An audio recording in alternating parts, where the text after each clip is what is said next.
Хора, вижте къде се намираме. Значи, намерихме един страхотен ресторант, който ще посещаваме през лятото.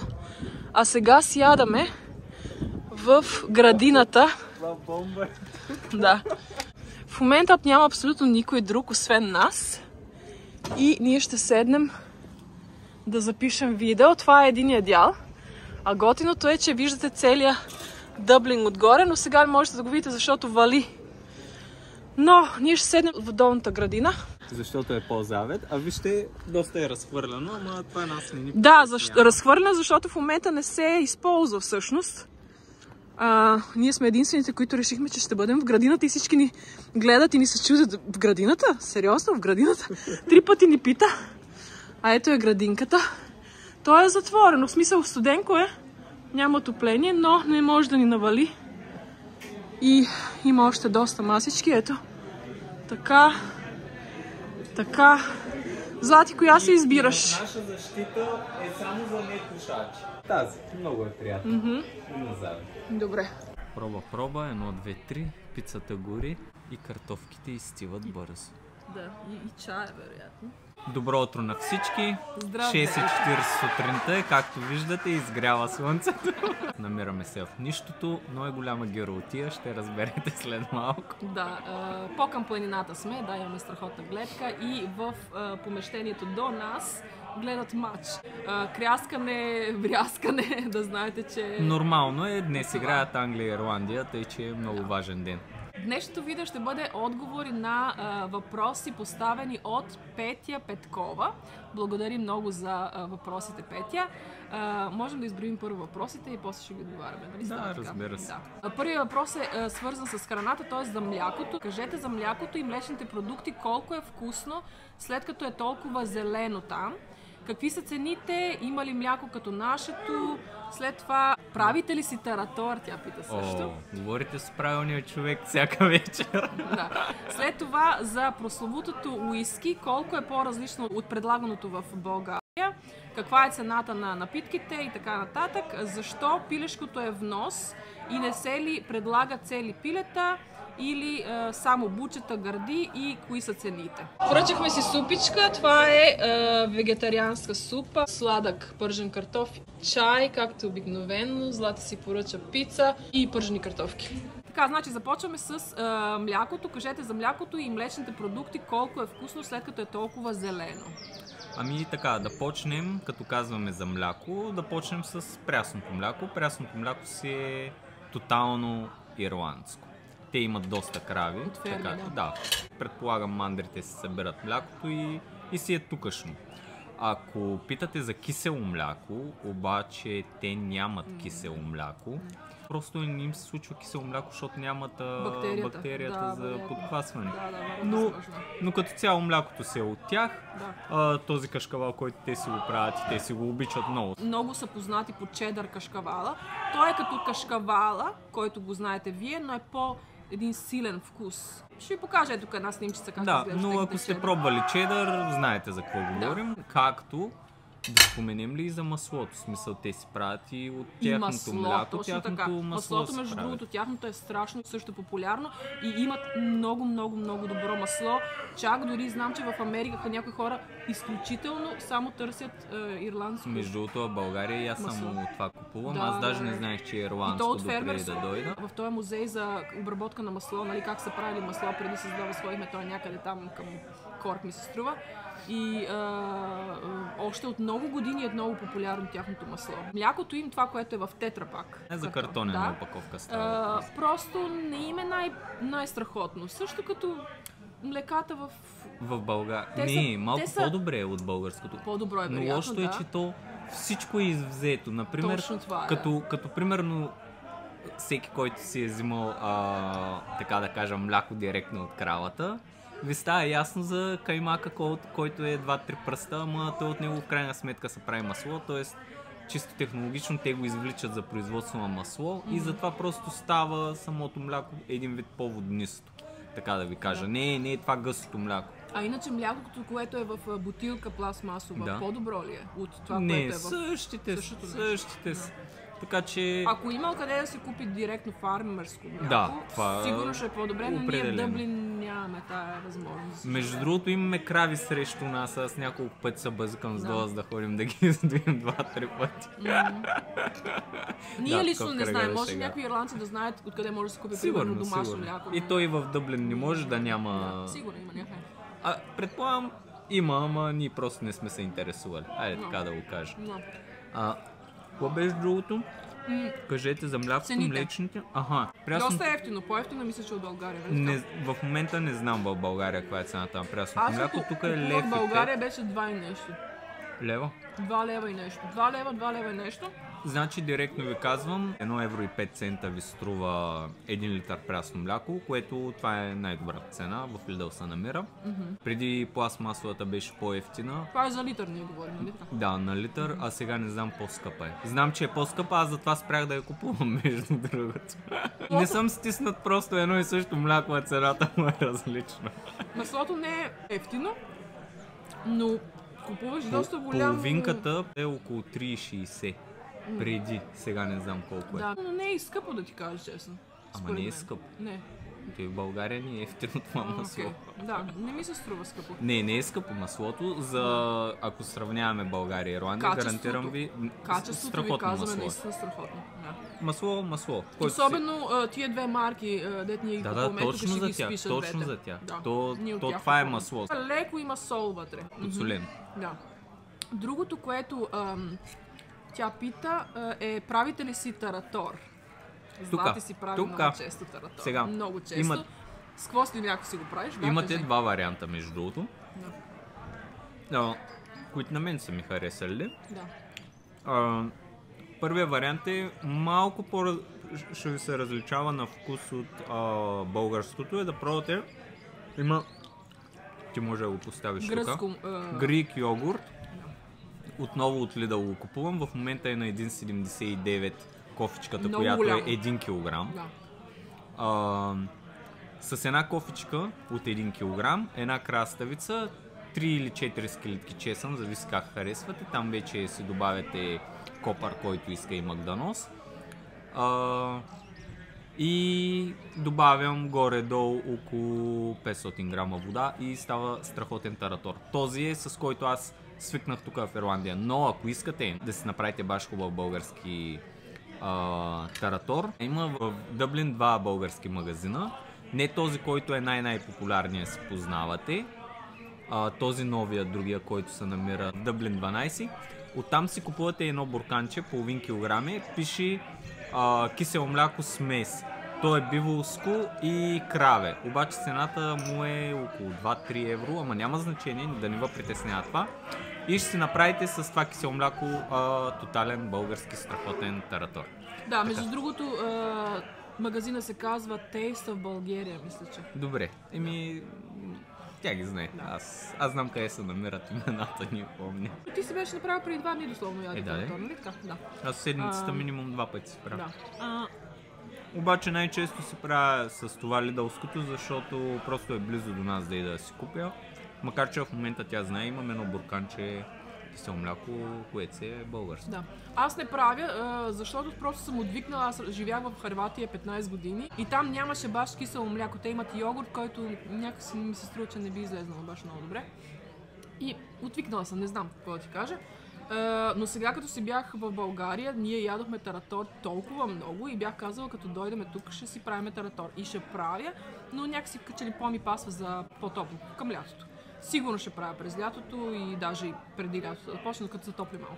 След това, има ли мляко като нашето? Това мисля, че го споменахме. Да. Няма го, те не го произвеждат. Киселото мляко, но може да се купи в руски магазин, в полски магазин, български магазин, значи. И както ви казвам, това, което най-много се доближава до това, което аз харесвам. Което имат в Lidl. Да, е лидълското гръцкото, ако иначе то няма искате. киселост обаче, само да ви кажа, значи то не става примерно за баница с сирене. Баница с сирене трябва да се направиш с кисело мляко, което си има киселостта. Значи аз примерно като правя баница с сирене с това мляко, защото ако примерно нямам никакво друго, тогава слагам малко оцет и сода малко. Така ми показва мама Жегиде. То е доста гъсто това гръцко мляко, да говорим за него. Някой път даже го използвам като сметана. За някой ястия. Да. Ако, примерно, нямаме сметана в този момент и ни трябва, примерно, за някаква супа нещо, естествено има леко киселост повече от сметана, но да, става горе-долу. Много не обичам киселото. И той точно за това пък на мен ми допадна. Така че то си е малко и до вкусове. Но абсолютно си харесвам българския таратор, някаква лъжа. Да. След това за прословутото уиски, колко е по-различно от предлаганото в България. За съжаление, аз не мога да кажа нищо по този въпрос. Пробвал ли си ти техния уиски?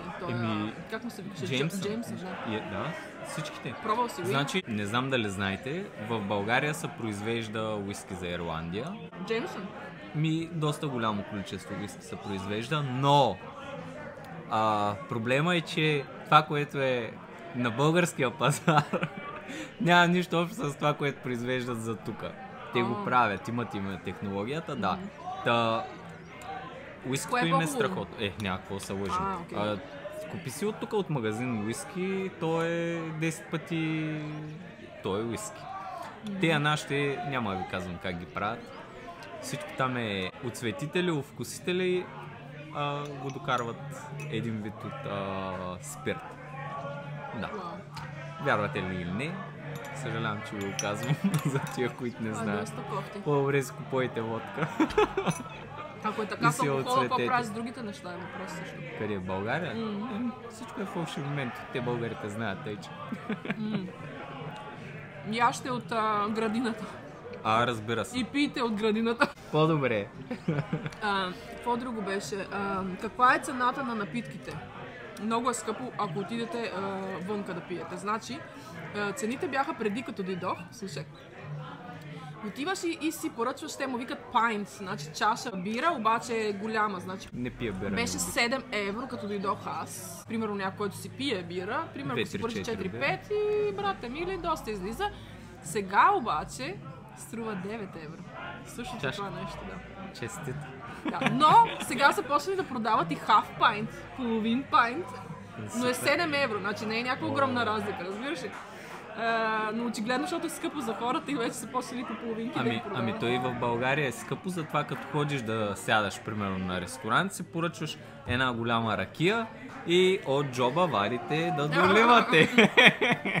Между другото, ако дори си купите алкохолна бутилка от магазина, от Lidl, 35-6 аз спомням, примерно отиваме на рожден ден на някой и са ни казали да купим на този човек бутилка, примерно водка или не знам сега, не си спомням точно. 40 евро.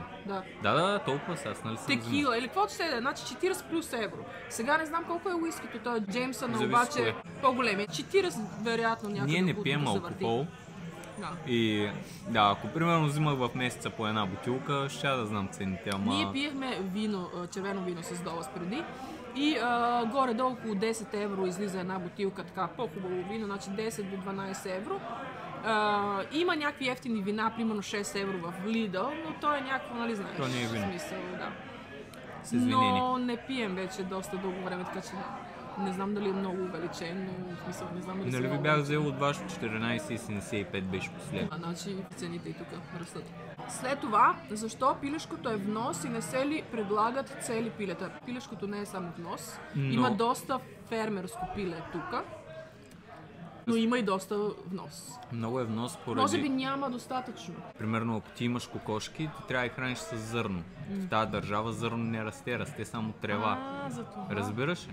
Okay. И примерно, ако пилешкото идва от България, аз ще разбирам, що идва от България или от Украина, или от Сърбия, или от Македония. Просто там има един вид зърно и има с какво храниш самите кокошки и затова има кокошки и затова са внос. А между другото, тук, тъй като колегата кара, всеки ден кара по един контейнер пилешко посока Лимерик, то пък идва от Бразилия. Сериозно? Има много цели пилета продават на най-различни компании, но да, ние обикновено взимаме това, което е ирско. И другото нещо, което е, пилешките гърди са много скъпи. Да, вноса по принцип само да ви споделя, в голям случай вероятно може би е замразеното, ако ме разбирате. Ако е фреш, вероятно е тукашно. Може би бучета такива работи. Да, има в камерите замразени, хората си взимат директно замразени, ама замразено ли е... Мисля да кажа, че е много по-изгодно да си купиш цяло пиле, да си го разфасоваш сам, отколкото да купиш само гърди, примерно. Да, Гърдите са 7 евро. Да, ма са изчистени. Тоест човека не си играе. Да, но примерно, пилето колко струва, примерно? Ами днеска съм купил на 5,60. А имаш обаче, и гърди, имаш и бучета. Да, ама екстра ларч, 2 кг и половина. Това ти обяснявам, значи доста повече се изплаща. И ние така правим, да ви кажа. Да, ние с Дова обаче си играем да... Не им е досадно и те си да. ги разфасоват и имаме по-ефтино пиле. Сега, например, на нея може да и се вижда, защото тя не обича по принцип да си играе. Аз не вярвам ти да си купиш, ако Довас го няма, едно пиле и да си играеш да го разпасоваш. Да, обаче ние с Довас, примерно за порядъка на 5 минутки, вече сме се направили 2 пакетчета и слагаш в камерата. Ние купуваме повече, значи купуваме 2-3 пилета, той ги разфасова, трите сложи ги по турбички в камерата и това е. Обикновено не използвахме костите, обаче напоследък му каза да оставя костите и миналия ден направих супа от костите, казвам ти стана нещо феноменално. Да, ама сега тя като казва костите, той си остава мръвчица по тях, сега не ги разфасова като мен, защото аз директно... Да няма нищо. Да, нищо не остане по него. Той си остава, бая си има материал, аз нали гледам как ги правя. Бучетата обаче тук са много ефтини. Значи това направо мен ме зашеметява. Значи колкото са скъпи гърдите, толкова екстремно ефтино бучето. Имате, значи, запаковано, примерно 12 бучета вътре и струва 3 евро. Нещо този сорт. И някой път, примерно, къде нас много ни седат бучета, аз взимам целият този пакет 12. Казвам и това е толкова много месо и примерно правя нещо с толкова много бучета, наистина има за ядене. Ами 1 килограм. Пилешко, значи колко? 500 грама ли е 7 евро? За гърдите ли говориш? Да. Половинка 500 грама, 7 евро. Може и да е 6-700 грама. 600 грама да кажем. Отиваш, взимаш екстра ларч пиле, 5 и нещо и то е около 2 кг и половина, имаш поне кило и нещо гърди. И крилцата са и много ефтини. Също им продават, нали, паковано много крилца. На кой смисъл ние не купуваме крилца? Примерно за супа не е лошо. Има също и той, дето е не буча, ми това до бучето. Как се казва на български? Не знам. Ето се води горно буче. Горното буче, да, също и това продават, нали, пакет от тия горни бучета. Те също са доста ефтини, горе-долу като тия бучетата, но са малко по-скъпи от бучетата си долу. Ами аз да ви кажа, точно на тях не съм гледал цените, защото вземам се целите. Аз много обичам дяла с бучетата, но Довас пък обича гърдите, така че най-често ядем микс. Обаче някой път баш не се ядат и на него и на мен бучетата. И това е за бучетата. Да. И това е от нас. Надяваме се, че сме били изчерпателни и както казахме в началото, благодарим много на Петя за въпросите. Сега ще ви сложим мото. Казахме, че ще слагаме мото, трябва да се измисли. Разбира се. Значи моето мото, което ми е иначе подписа в имейла, личния е... Не мечтай живота си, а изживей мечтите си. И се живей усмихвай. мечтите си. Да, и се усмихвай. Значи, понеже на английски той го привежда, don't dream your life, live your dreams and smile. Така, като не можеш да помниш, записвай се. Това ли ще? Ами това ще е, да. Като не съм си запомнил какво ще. си бях записал. Между другото, хора, казва, че е 8 градуса. Да. 8 обаче знаеш, като е мъгливо и... Мъгливо е, и вали дъждовно дъжд. И сякаш е минус 3. Да, малко и е духа вятър. Добре, супер. И така. Довиждане. До скоро. Чао. Лека.